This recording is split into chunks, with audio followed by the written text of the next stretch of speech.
In the age of social media censorship, questioning whether or not the Earth is a globe has been deemed harmful thought. But why is this? We seem to be conditioned to think that the issue has been scientifically settled. But this is not the case. Our most popular scientists recognize that the geocentric model, where the Earth is at the center of the universe, is observably accurate.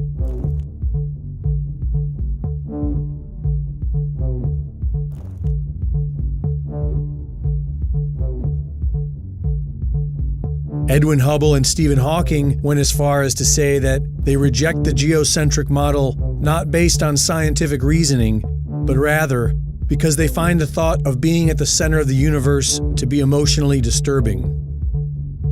Physicist George Ellis stated that you cannot disprove the geocentric model, you can only exclude it on philosophical grounds. The Michelson-Morley experiment in the 1880s proved the Earth was stationary, and Albert Einstein claimed this was a serious embarrassment and intended to disprove it with his relativity theory, but later admitted that he had failed to do so. We are conditioned to think that the heliocentric model is scientifically superior to the geocentric model, but when we apply scientific reasoning, we discover that this is not true. Contrary to popular thought, the scientific community has disputed the heliocentric model for centuries, such as the Earth's curvature. According to the heliocentric Earth model, the Earth is 24,000 miles in circumference, and if one were standing at sea level, they should only be able to see less than 3 miles before the surface of the Earth curves out of view.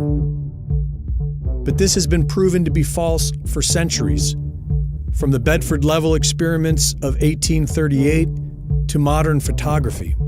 This photograph of Chicago was taken almost 60 miles away from Grand Mere State Park in Michigan. On a spherical Earth, this would be impossible.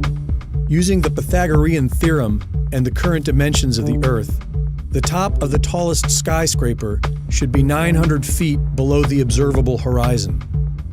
Local news explained this anomaly by claiming the image was a mirage.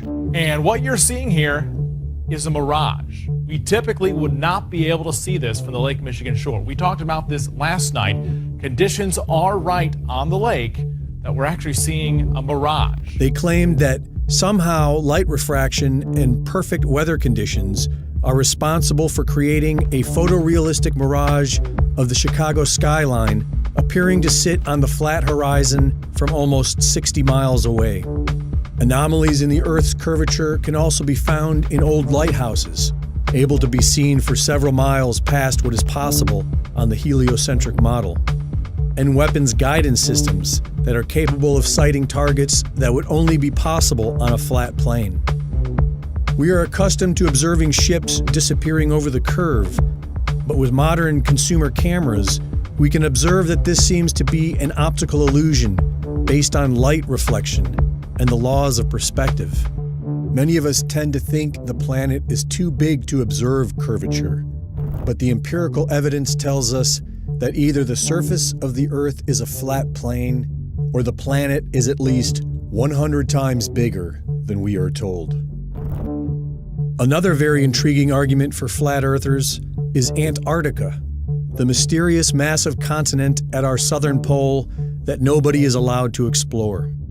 After sailing over 60,000 miles along the Antarctic coastline, Captain Cook was never able to complete the journey around the ice continent, which is supposed to be just under 12,000 miles around. Neither was James Clark Ross or the British ship Challenger. Nobody has ever successfully circumnavigated Antarctica. Many so-called flat earthers claim that these attempts failed because Antarctica is actually a massive ice barrier that surrounds the flat surface of the Earth. The azimuthal equidistant projection map, produced by the U.S. Geological Survey, has been used for centuries for the fact that all directions or azimuths are correct and all distances are at true scale.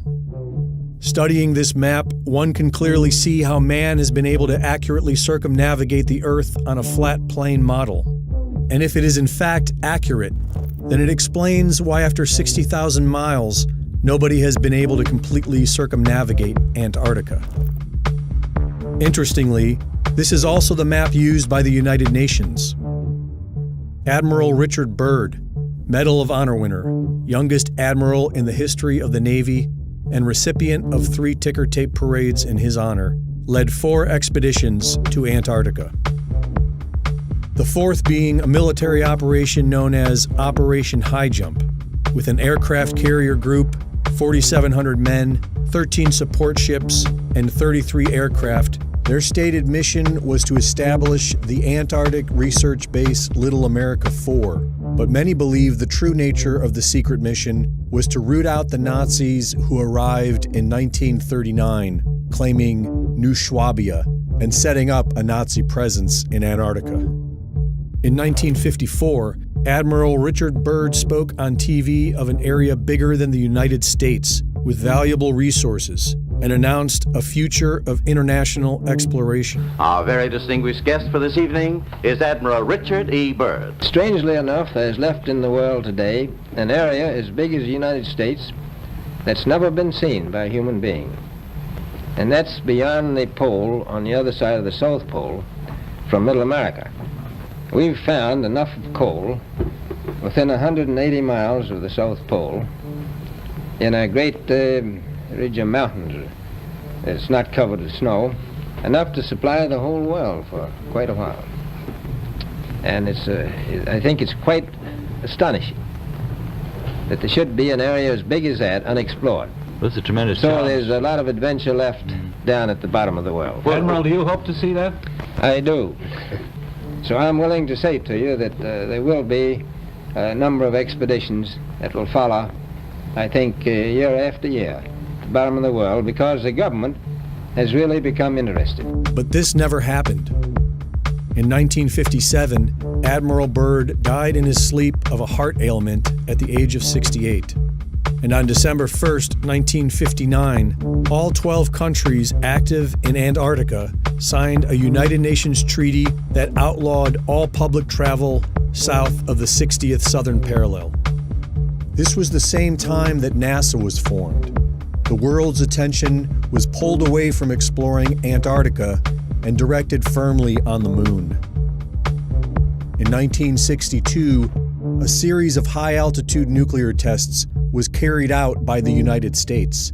It was called Operation Fishbowl, which has caught the curiosity of many flat Earth researchers because the flat Earth model shared by the ancients was one where we lived within a sphere, upon a flat surface, and surrounded by a massive dome, like a fishbowl, or The Truman Show.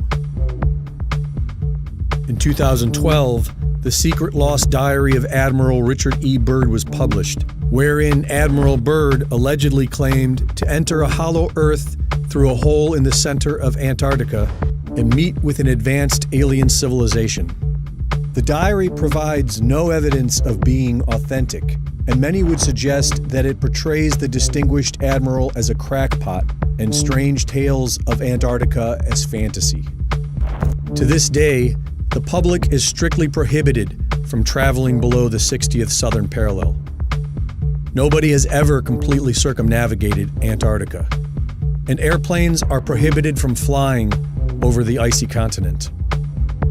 What are they hiding? There is now talk of investing trillions of dollars to explore Mars. Why not Antarctica? If sharing videos about flat Earth is harmful, why not put it all to rest by circumnavigating Antarctica, documenting everything, and prove that the Earth is a spinning globe? For Infowars.com, this is Greg Reese.